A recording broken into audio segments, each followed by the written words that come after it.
दोस्तों आज जो कॉमिक्स हम पढ़े हैं उसका नाम है मुझे मौत चाहिए। ये सुपर कमांडो दुर्गी बहुत ही मशहूर कॉमिक्स है।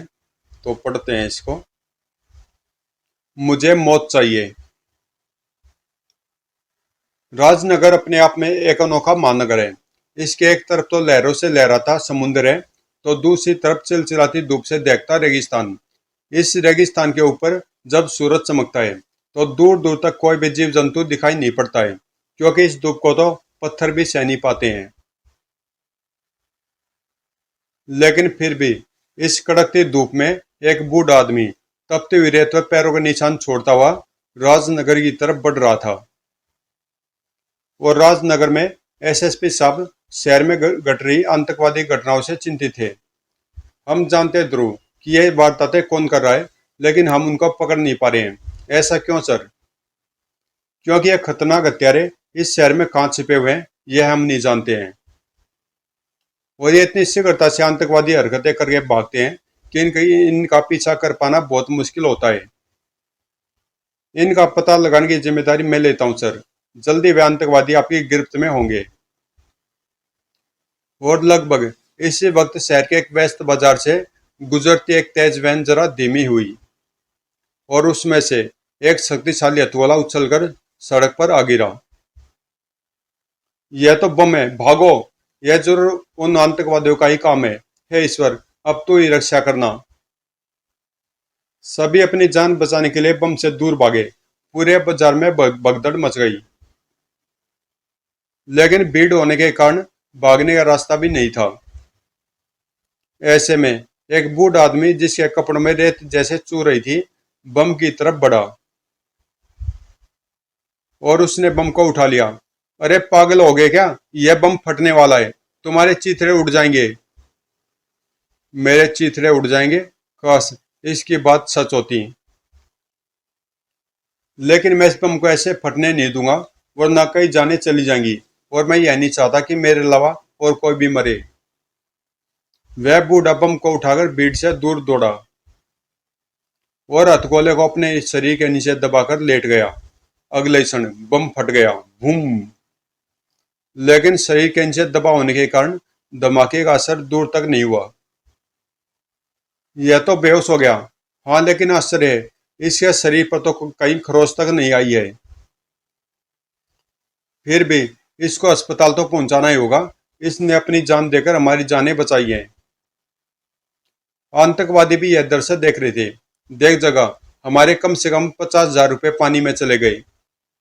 हाँ यार, हमको इस बम से मरने वाले हर आदमी पर 5,000 रुपये मिलते, और कम से कम 10 तो मरते ही मरते।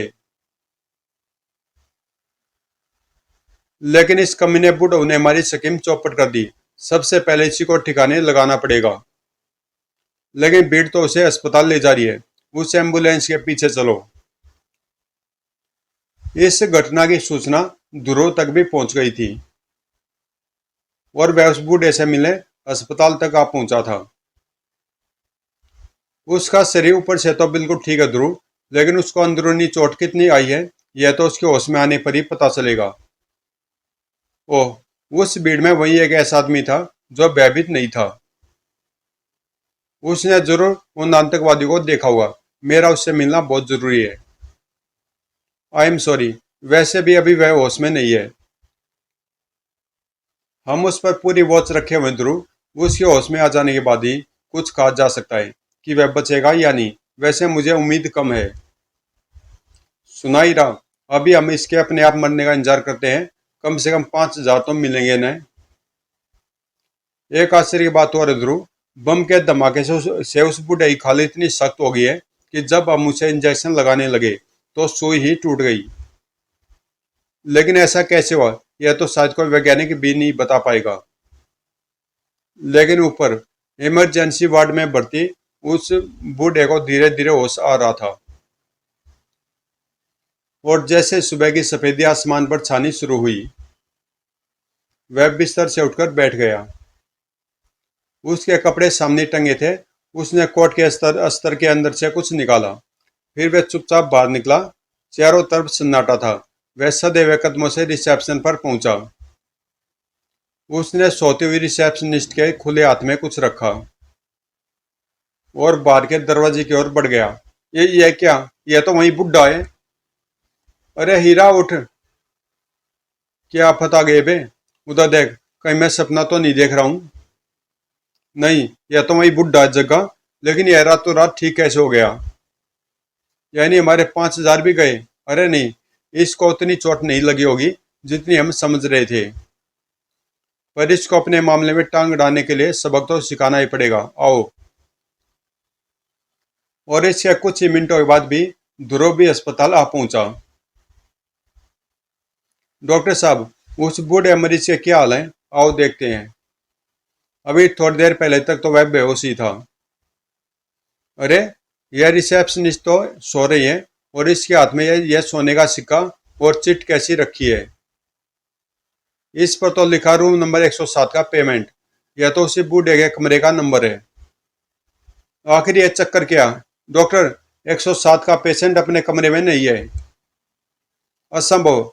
वह मरीज चलना तो दूर, हिलने की हालत में भी नहीं है। एक असंभव चीज और देखिए, यह खरे सोने का सिक्का लगभग 300 साल पुराना है, और वह मरीज ऐसे दुर्लभ सिक्के से अपना बिल अदा कर रहा है। लगता है कोई उसका अपहरण करके ले गया है। अगर ऐसा है तो वे लोग अभी ज्यादा दूर नहीं गए होंगे। मैं भी उनको पकड़ता हूँ। उधर दोनों आतंकवादी अपने शिकार को घेर चुके थे। क्या चाहते हो तुम लोग? और तुम दोनों तो वही हो जिन्होंने भीड़ पर बम फेंका था। बड़ी तेज नजर है बुड्ढे की, जग्गा। लगता है कि तुम दोनों मुझे मारना चाहते हो, है ना? दिमाग भी तेज है बुड्ढे का, जग्गा। तो कोशिश करो मुझे मारने की। हीरा का चेहरा एकदम से कठोर हो गया। मारना तो पड़ेगा ही बुढ़ऊ। खच। विदेशी सरकार हमें फ्री के पैसे नहीं देती है। और इस बार जग्गा के चेहरे पर आश्चर्य तथा भय के भाव उभर आए, क्योंकि चाकू का स्टील का मजबूत फल बुरी तरह से मुड़ गया था। और ठीक इसी वक्त ध्रुव भी वहां पर पहुंच गया। यह तो वही वर्द लगता है, और उसके साथ दो आदमी भी खड़े हैं। लेकिन ये दोनों उस पर हमला क्यों कर रहे हैं? इसका मतलब है कि ये जरूर भी वे ही आतंकवादी है, और ये उस बूढ़े को जान से मारना चाहते हैं। जग्गा, ध्रुव।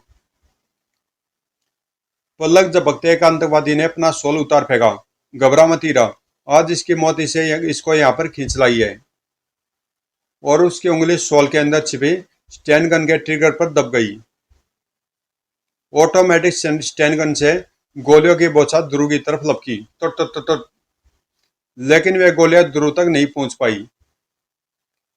आतंकवादियों को दूसरा मौका नहीं मिला। दौड़। किस्मत ने आज ध्रुव को यह सुनहरा मौका दिया था। धड़ाक। और आतंकवादियों को भागने का अवसर देकर वह यह मौका गंवाना नहीं चाहता था। लेकिन इस पूरे समय में किसी का भी ध्यान उस बूढ़े की तरफ नहीं था। अब तक वह यह सारा माजरा खामोशी से देख रहा था। लेकिन फिर न जाने क्यों उसने जमीन पर पड़ी स्टैन गन को उठाकर ध्रुव की तरफ तान दिया। इस बार चूंकि ध्रुव का ध्यान दूसरी तरफ था, इसलिए वह गोलियों से बच नहीं पाया। ओह! एक गोली ध्रुव की बाह से रगड़ खाती हुई निकली, और वह चीख कर नीचे गिर पड़ा। आओ, भागो! आतंकवादी खुद आश्चर्यचकित थे। आज उनके शिकार ने ही उनको बचाया था। लेकिन सवाल जवाब का वक्त नहीं था। वे वैन में बैठकर भागे। अब मैं इनको भागने से नहीं रोक सकता। लेकिन इस बूढ़े ने मुझ पर हमला क्यों किया? मैं तो इसी को बचा रहा था, और यह चाकू टेढ़ा कैसे हो गया? और फिर अस्पताल में तुम्हारे सवालों का तो और छोरी समझ में नहीं आ रहा ध्रुव। ऐसा आदमी कौन हो सकता है जिस पर बम का भी असर न हो, और जिसके शरीर से लगकर चाकू भी टेढ़ा हो जाए? मुझे तो लगता है कि उस बूढ़े का आतंकवादियों से सीधा संबंध है। यह सारा घटनाक्रम उनकी आपसी लड़ाई का नतीजा था। ध्रुव शांत रहा। वह कुछ सोच रहा था। डॉक्टर साहब, उस बूढ़े के वे कपड़े कहाँ हैं जिनको उसने अस्पताल में लाए जाते समय पहन रखा था? यहीं पर है। क्या तुम समझते हो कि वह इन चीथड़ों को लेने आएगा? यह रहे उसके पैंट और कोट। कमीज और बाकी कपड़े रखने की हालत में नहीं थे। कोई बात नहीं, डॉक्टर साहब मेरा काम शायद कोट पैंट से ही हो जाए। और सिगरी, ध्रुव ने बूढ़े के कपड़ों की जांच पड़ताल कर डाली। इनकी जेबों में तो कुछ नहीं सिवाय धूल और रेत। रेत? इस पैंट के पाइचों में भी रेत भरी है, रेगिस्तान की रेत।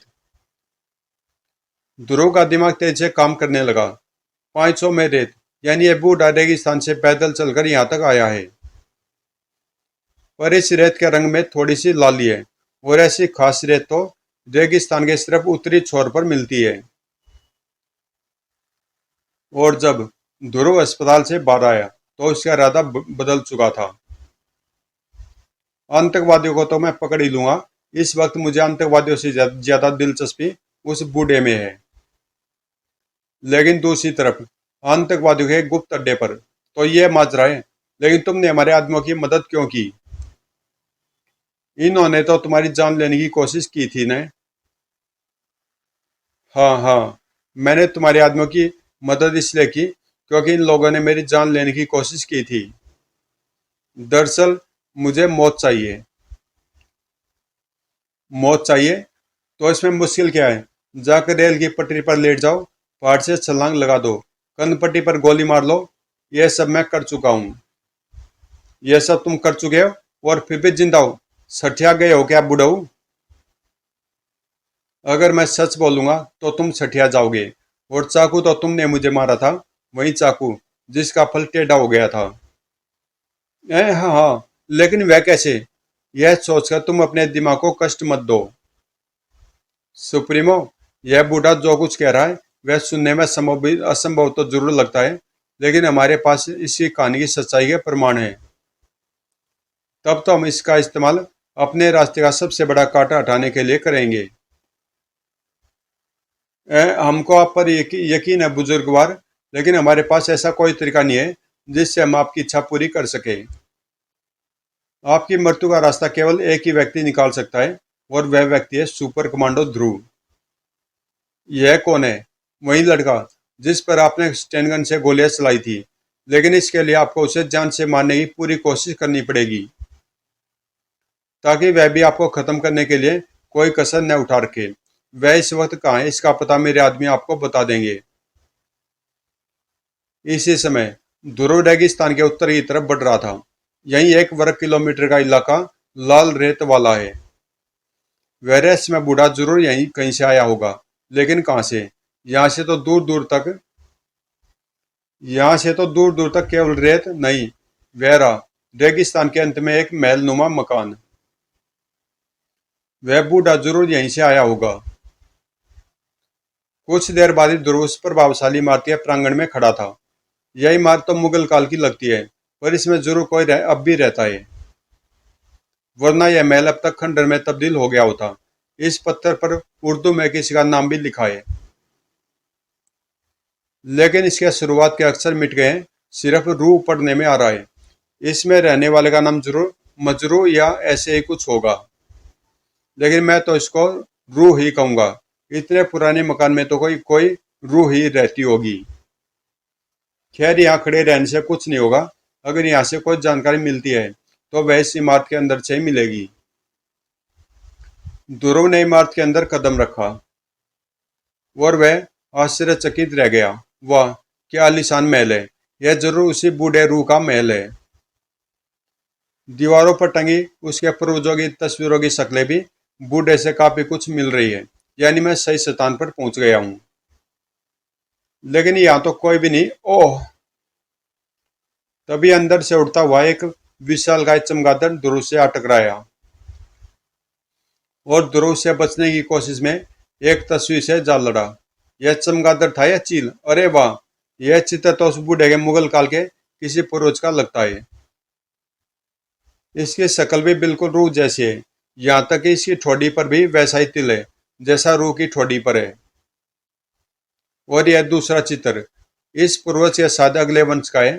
तब तक शायद अंग्रेज भी काफी फैल गए थे, लेकिन इसकी ठोड़ी पर भी वैसा ही तिल है, यानी। और तभी ध्रुव के दिमाग में एक आश्चर्यजनक विचार कौंधा। यानी यह सब एक ही आदमी की तस्वीरें हैं। 3 आदमियों की शक्लें तो एक जैसी हो सकती हैं, लेकिन तीनों के एक ही जगह पर तिल नहीं हो सकता। आखिर यह चक्कर क्या है? यह वो चक्र ध्रुव जिसमें मैं पिछले 300 सालों से घूम रहा हूं। तुम? हाँ, तुम सही समझे। यह सारी तस्वीरें मेरी पूर्वजों की नहीं, मेरी ही है। ओह, तो मैं धोखा खा गया। मुझे ये तस्वीर देखने में 250-300 साल पुरानी लगी। ठीक लगी। यह पहली तस्वीर मैंने तब बनवाई थी जब मैं औरंगजेब की बड़ी अदालत का काजी था, यानी मुख्य न्यायाधीश। औरंगजेब? लेकिन वह तो कई 100 साल पहले, कई सौ नहीं, सिर्फ 300 साल पहले। इतने साल बीत गए कि अब तो मुझको अपना नाम भी याद नहीं है। वैसे मुझको तुम्हारे द्वारा दिया गया नाम रूप पसंद आया। लेकिन मुझको इतना याद है कि वह जमाना फकीरों, सूफी और संतों का जमाना था। ये लोग उस वक्त तादाद में इतने ज्यादा बढ़ गए थे कि असली और भिखारी में फर्क करना भी मुश्किल था। और फिर मैं भी अपने काजी होने के नशे में चूर रहता था। एक रात बादशाह सलामत के महल से दावत खाकर लौटते लौटते रात का दूसरा पैर भी बीत गया था। मैं थका हुआ भी था। बिस्तर पर लेटे मुझे नींद आ गई। लेकिन थोड़ी देर में सुबह हो गई और एक फकीर मेरी खिड़की के नीचे से गाता हुआ गुजरा। मेरी नींद टूट गई। गुस्से के मारे मेरे दिमाग ने काम करना बंद कर दिया। मैं चिल्लाया, सिपाहियों, इस नामुराद को पकड़कर मेरे सामने लाओ। जो हुक्म काजी सरकार। थोड़ी देर में मेरे सिपाही उस फकीर को पकड़कर मेरे सामने ले आए। क्यों रे भिखारी, इतनी जोर से क्यों गा रहा था? पता है तेरे गाने से हमारी नींद टूट गई। तो इसमें क्रोध कैसा बंदे? सुबह का वक्त तो जागने का ही होता है। उसके जवाब से मेरे गुस्से को और भड़का दिया। जुबान लड़ाता बदबख्त, इसकी गर्दन धड़ से जुदा कर दी जाए। पर मेरा कसूर क्या है? तेरा कसूर यह है कि तूने हमारी नींद में खलल डालने की जरूरत की। तू काजी है, इसलिए तू समझता है कि जिंदगी और मौत का फैसला तू ही करता है। तू समझता है कि मौत सबसे बड़ी सजा है। लेकिन जा, आज से मैं तुझे जिंदगी की सजा देता हूँ। जाकर जी, और तब तक जीता रहे जब तक तुझ में इंसानियत न आ जाए। जिस दिन तू सच्चे दिल से किसी पर इंसानियत लुटाएगा, तुझे इस जिंदगी के नरक से छुटकारा मिल जाएगा। सिपाहियों, सुन क्या रहे हो? हमारे हुक्म की तामील हो।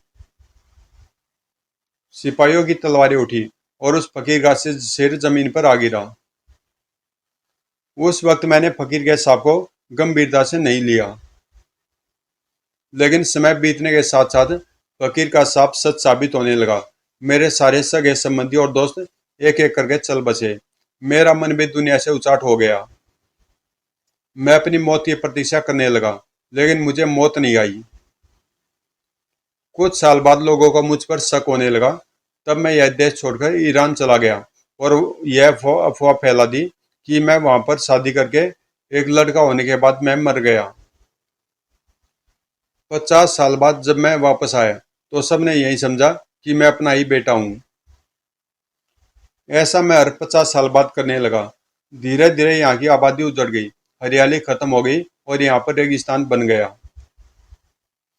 इस दौरान मैंने मरने की हर संभव कोशिश की, लेकिन पोटेशियम साइनाइड जैसा जहर भी मुझ पर बेअसर रहा। अब तो मेरी खाल भी इतनी सख्त हो गई है कि गोलियां तक मुझ पर बेअसर हैं। और जिस बात से मैं भी आश्चर्यचकित हूँ वह यह है कि वक्त बीतने के साथ साथ मेरी शक्ति कम होने के बजाय बढ़ती जा रही है। श्रीमान रूह, मैं यह नहीं कह रहा कि आप सच नहीं कह रहे हैं, लेकिन फिर भी आपकी बात पर यकीन करना मुश्किल है। और अगर यह सब सच है तो आप बम के धमाके से बेहोश कैसे हो गए थे? इस प्रश्न का उत्तर तो मुझे खुद नहीं पता। ऐसा मुझको पहले कभी नहीं हुआ। तो अब आप क्या चाहते हैं? मैं मौत चाहता हूँ, और मैं यह चाहता हूँ कि तुम मुझे किसी तरीके से मार डालो। परंतु मैंने तो आज तक किसी की भी जान से नहीं मारा है। लेकिन तुमको मुझे मारना होगा, वरना मैं तुमको मार डालूंगा। बूढ़ा सदैव कदमों से ध्रुव की तरफ बढ़ा, और अगले पल यह स्पष्ट हो गया कि बूढ़ा मजाक नहीं कर रहा था। धौड़। ओह! दूसरी तरफ आतंकवादियों के अड्डे पर। शाबाश हीरा, तुमने जो ट्रांसमीटर बूढ़े पर चिपकाया था वह बहुत सही काम कर रहा है। ओह, अब यह गप्पी बूढ़ा हमारा रास्ता जरूर साफ कर देगा। लेकिन द्रोगा बूढ़े की सारी कहानी सच लग रही थी। ओह, ये इसके हाथ है या ठोस लोहे के हथौड़े। धड़ोक। लगता है कि यह वास्तव में मेरी जान लेने पर उतारू है। इसमें सचमुच आश्चर्यजनक ताकत है। मैं ताकत में इसे नहीं जीत सकता। बचने का सिर्फ यही एक रास्ता है, सुस, कि मैं इसकी ताकत का इस्तेमाल इसी के खिलाफ करूं और फिर यहां से बाहर भागने का रास्ता देखूं। लेकिन इससे पहले कि दरवाजे से बाहर निकल पाता, फड़ोक, एक भारी मेज ने उसका रास्ता रोक लिया और ध्रुव के पास लड़ने के अलावा और कोई चारा नहीं बचा था। बूढ़ा फिर तेजी से ध्रुव की तरफ बढ़ रहा था। पहला बार ध्रुव ने किया। ओ, इसके पत्थर जैसे शरीर पर तो मेरा हाथ ही टूट गया। लेकिन बूढ़े पर कुछ असर नहीं हुआ। उसका अगला बार ध्रुव की गोली लगी बाह पर पड़ा और ध्रुव करा उठा। पट्टी खून से तर हो गई। ओह, ट्यूं। जल्दी मुझे खत्म करने का रास्ता सोचो ध्रुव, वरना मैं तुमको खत्म कर दूंगा। बूढ़े ने ध्रुव की कमजोरी को भांप लिया था। उसका अगला गुस्सा भी ध्रुव के घाव पर पड़ा। ओह, और इस बार पट्टी के साथ साथ ध्रुव की बाह भी खून के रंग से लाल होने लगी। ज्यादा खून निकल जाने से ध्रुव पर बेहोशी छाने लगी और वह लहराकर फर्श पर आ गिरा। यह क्या, यह तो बेहोश हो गया। मैं इस वक्त इसको कितने आराम से मार सकता हूँ। लेकिन नहीं, उन डाकुओं ने कहा था कि सिर्फ यही लड़का मेरे मरने मरने का रास्ता ढूंढ सकता है। इसलिए अब मैं इसको मारने के बजाय वह काम करूंगा जिससे यह मुझको खत्म करने का रास्ता सोचने के लिए मजबूर हो जाए। बूढ़ा पलटा और तेजी से बाहर निकल गया। थोड़ी देर बाद वह बूढ़ा शहर की तरफ बढ़ रहा था, क्योंकि इस बार उसका निशाना ध्रुव का शहर था। आतंकवादियों को यह योजना पसंद भी आई और नहीं भी। इस बुड्ढे ने यह क्या किया, हमारे खास दुश्मन को जिंदा ही छोड़ दिया। लेकिन सुप्रीमो, अब तो वह वही काम करने जा रहा है जो हम हमेशा से ही करना चाहते हैं रहते हैं, यानी शहर की तबाही। तुम कहते तो ठीक हो डिप्टी, लेकिन मैं यह सोच रहा हूँ कि बेचारा ध्रुव तो रेगिस्तान के बीच में बेहोश पड़ा है। तो क्यों न हम उस बूढ़े के दूर छोड़े काम को पूरा कर दें। Good idea boss. Heera Jagga, तुम समझ गए ना कि तुम लोगों को क्या करना है। समझ गया डिप्टी। हमको रेगिस्तान के महल में जाकर वहां बेहोश पड़े ध्रुव को खत्म करना है। बस सुप्रीमो, हम यूं गए और यूं आए। और दूसरी तरफ बूढ़ा रूस शहर के वेस्टर्न इलाके में पहुंच चुका था। तबाही शुरू करने के लिए यह खूबसूरत जगह सबसे उपयुक्त है। उसने 25 फीट ऊंचे बिजली के मजबूत खंभे पर एक जोरदार ठोकर मारी, धड़ाक, और बिजली का खंभा टीन के पतली चादर की तरह बीच से मुड़कर सड़क पर आ झुका। और सड़क पर आती सिटी बस पूरी गति से उस खंभे से आ टकराई। कड़ाक। रू ने शहर के विनाश का सिलसिला शुरू कर दिया था। दूसरी तरफ रेगिस्तान के महल में ध्रुव को जब होश आया, तब तक न जाने कितना समय गुजर गया था। तो उस बूढ़े ने मुझे जिंदा छोड़ दिया, लेकिन वह गया कहाँ? यहाँ तो वह कहीं नहीं दिख रहा है। खैर जाने दो, उसको तो मैं ढूंढ ही लूंगा। इस वक्त तो मुझे किसी डॉक्टर के पास जाना चाहिए। खून ज्यादा निकल जाने से मुझे कमजोरी लग रही है।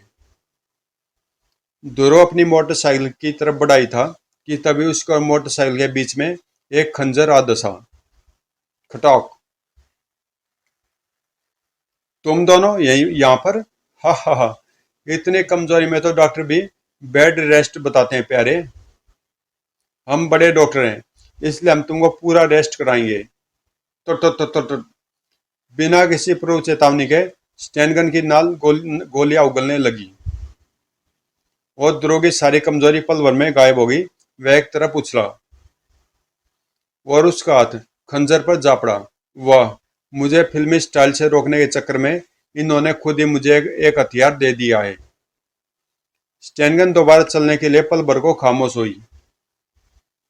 लेकिन स्टैनगन दोबारा नहीं चल पाई क्योंकि उसी पल ध्रुव का हाथ घूमा। ओह हाय!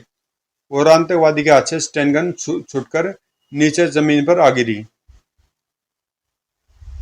ध्रुव के लिए इतना मौका बहुत था। वह अपनी मोटरसाइकिल की तरफ लपका। इस समय मैं सिर्फ अपनी ताकती बूते पर इनका मुकाबला नहीं कर पाऊंगा।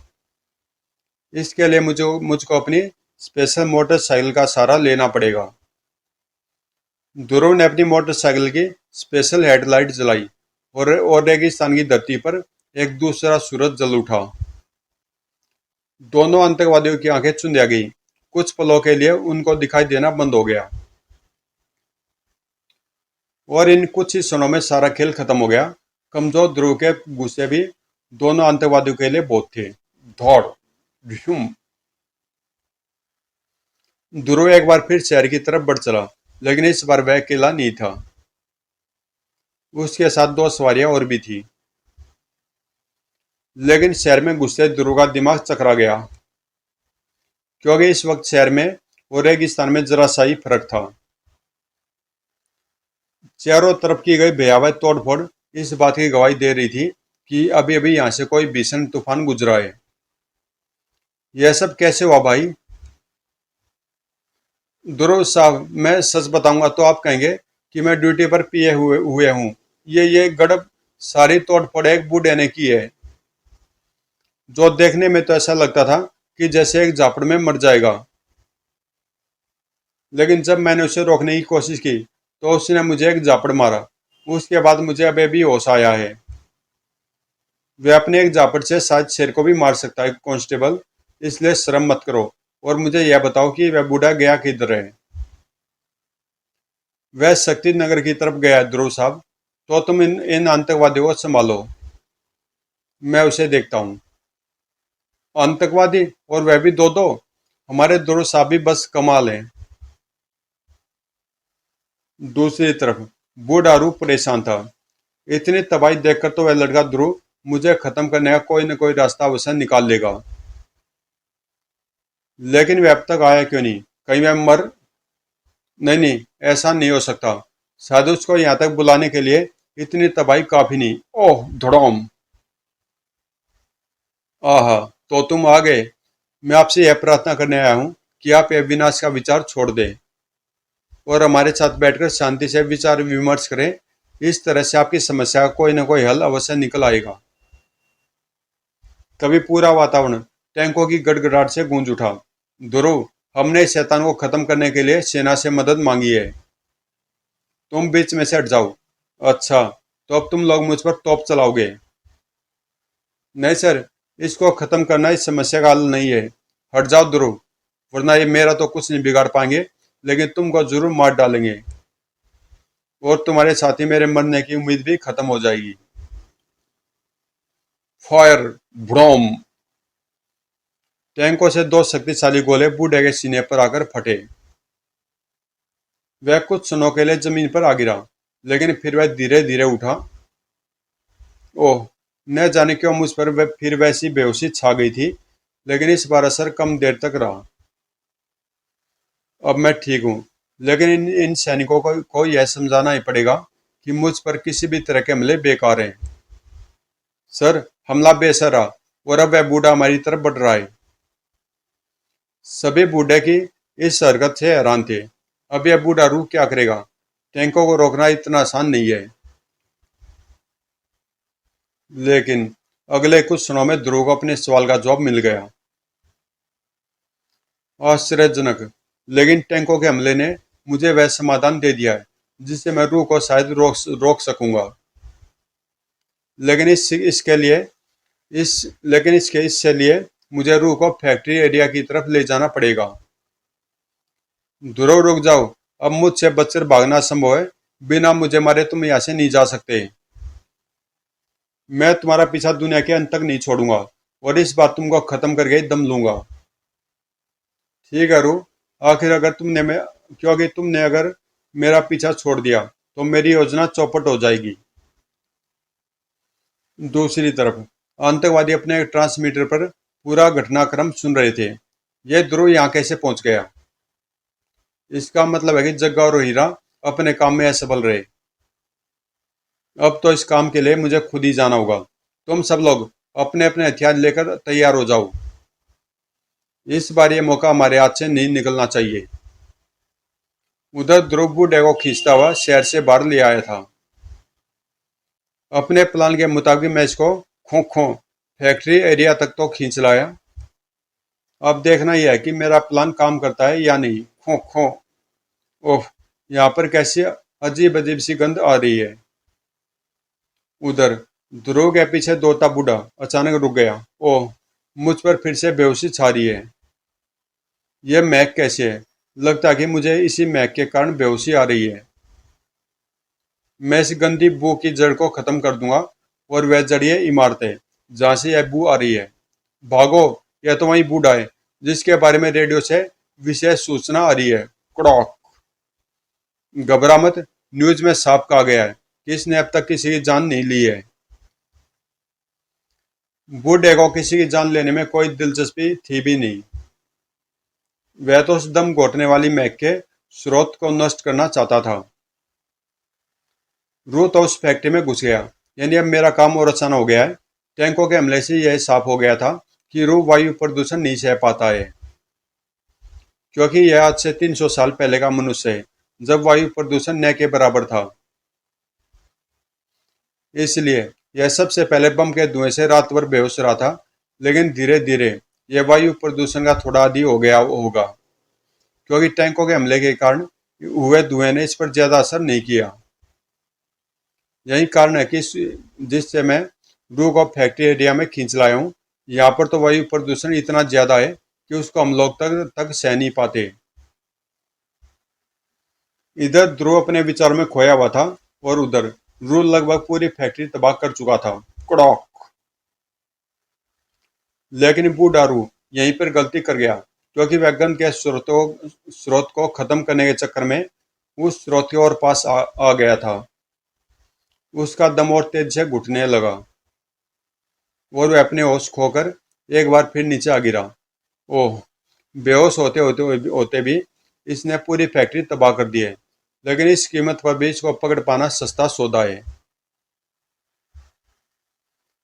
तभी जलती हुई फैक्ट्री के टूटे गेट से एक गाड़ी अंदर दाखिल हुई। वेरा ट्रांसमीटर के सिग्नलों ने हमको बिल्कुल सही जगह पर पहुंचा दिया। अब हम इससे जग्गा और हीरा की गिरफ्तारी का बदला लेंगे। जग्गा और हीरा, ये तो शायद उन आतंकवादियों के नाम है, यानी ये सब उनके ही साथी हैं। गोली मार दो सुप्रीमो। नहीं, यह छोकरा इतने आसान मौत के काबिल नहीं है। सबसे पहले छो जग्गा और हीरा की कीमत चुकानी है, और वह कीमत इससे मेरे गुस्से वसूल करेंगे। लेकिन इस बीच अगर यह मुझ पर पलट कर वार करे तो इस पर बेझिझक गोली चला देना। और जब तक यह मेरे हाथों से अपनी हड्डियां तोड़वाता रहे तब तक खामोशी से तमाशा देखना। दौड़। ओह, यह तो पक्का कि मेरे पलट कर वार करते ही मुझ पर तनी बंदूकें मेरे शरीर को छलनी कर देंगी। घुप। इसलिए मौका मिलने तक मार खाने के अलावा और कोई चारा नहीं है। दोनों जमीन पर आ गिरा। उसका बदन कांच के टूटे टुकड़ों पर आ गिरा। और ध्रुव ने इस मौके का भरपूर फायदा उठाया। उसने देखते ही देखते पैतरा बदला और सुप्रीमो का शरीर एक मजबूत शिकंजे में कस गया। उसकी गर्दन पर एक टूटे कांच का धारदार टुकड़ा आ लगा। अपने आदमी से कहो कि वे 5 सेकंड के अंदर अपने हथियार पानी की टंकी में फेंक दे, वरना फेंक दो, फेंक दो। एक के बाद एक कई छपाके हुए और बारी बारी हथियार पानी के तल में बैठने लगे। छपाक छप छपाक। शाबाश, अब तुम सब अपनी जीप में चलकर बैठो और पुलिस के आने तक अच्छे बच्चों की तरह चुपचाप इंतजार। लेकिन फैक्ट्री की ध्वस्त हो चुकी इमारत से मलबा भी गिर रहा था। आह! अब तक कमजोरी लगने के बावजूद ध्रुव जोश में काम कर रहा था, लेकिन इस भयंकर चोट को वह सह नहीं पाया। हा हा हा, किस्मत तुम्हारे साथ है डिप्टी, अब इसको भून डालो। लेकिन सुप्रीमो, सारी बंदूकें तो हमने पानी की टंकी में फेंक दी है। कोई बात नहीं, कोई बात नहीं। आदमी को मारने के 50 तरीके होते हैं। इस लोंडे को खंबे से बांध दो। और नाथू, तू जाकर गाड़ी से पेट्रोल का कनस्तर निकाल ला। देखते देखते सारा इंतजाम हो गया। अब सिर्फ एक चिंगारी की देर थी और ध्रुव के चारों तरफ से भयंकर लपटें भभक उठी। लेकिन अब तक फैक्ट्री का प्लांट जल चुका था और रसायनों की वह महक जिसने बूढ़े रूह को बेहोशी की कैद में जकड़ रखा था, खत्म हो गई थी। अब रूह को होश आ रहा था। आंखें खुलते उसकी नजर जिस दृश्य पर पड़ी उसने रूह को क्रोधित कर दिया। ये डाकू ध्रुव को जला देना चाहते हैं, उस लड़के को जिसको मैंने हर संभव तरीके से परेशान किया, लेकिन फिर भी इसने मेरी जान बचानी चाहिए। इस बुरे काम के लिए इन डाकुओं को दोजख की आग में जलना पड़ेगा। सुप्रीमो। लेकिन इससे पहले की खुशी में डूबे आतंकवादी कुछ समझ पाते। धप फचौक। रूह का प्रचंड गुस्सा उन पर कहर बनकर टूट पड़ा। धड़ौक। भौड़। लेकिन आखिरी आतंकवादी की किस्मत तेज थी। ओह ओह। क्योंकि तभी ध्रुव की एक तेज करा ने रूह का ध्यान अपनी तरफ खींच लिया। वह तेजी से ध्रुव की तरफ लपका। ओह, मुझे इस लड़के की जान बचाकर इसके एहसानों का बोझ उतारना ही पड़ेगा। अब तक ध्रुव के बूट सुलगने की गंध वातावरण में फैलने लगी थी, लेकिन रूह के एक शक्तिशाली झटके से ही रस्सी के टुकड़े टुकड़े हो गए। चटॉक। पलक झपकते ही रूह ध्रुव को आग से बाहर निकालकर सुरक्षित स्थान पर ले आया। ध्रुव, ध्रुव, होश में आओ। ध्रुव ने धीरे धीरे आंखें खोली। और ध्रुव, यह तुमको क्या हो रहा है? तुम्हारे चेहरे पर से खाल गायब हो रही है। हाँ ध्रुव, आज मैंने 300 सालों में पहली बार अपना स्वार्थ भूलकर किसी की जान बचाकर सच्चे इंसानियत का काम किया है। फकीर के साहब के मुताबिक अब मुझे जिंदगी से छुटकारा मिलेगा। ध्रुव के विस्मित आंखों के सामने ही रूह का शरीर धीरे धीरे मिट्टी में मिल गया। जीप रोको राम सिंह, वेरा ध्रुव। लेकिन वह बूढ़ा कहीं दिखाई नहीं दे रहा है। वह बूढ़ा कहाँ गया ध्रुव? हमको उसे हर कीमत पर पकड़कर कानून के हवाले करना है। अब उसको कोई नहीं पकड़ सकता सर। वह जहां से आया था वहीं पर वापस चला गया है। अब हमारा शहर सुरक्षित है। और न जाने क्यों ध्रुव की आंखों से दो आंसू टपक पड़े। समाप्त। तो दोस्तों, ये कॉमिक्स यहीं पे समाप्त होती है।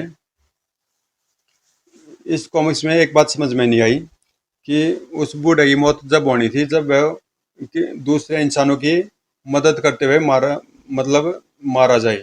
जैसे ध्रुव को बचाने के बाद ही उसकी मौत हुई है। और इस कॉमिक्स के शुरुआत में ही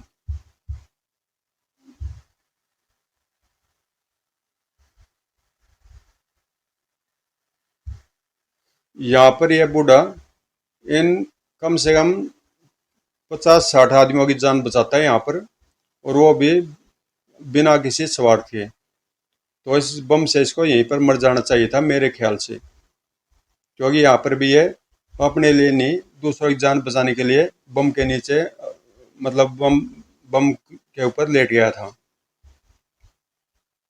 तो मेरे ख्याल से यहीं पर इसको मर जाना चाहिए था।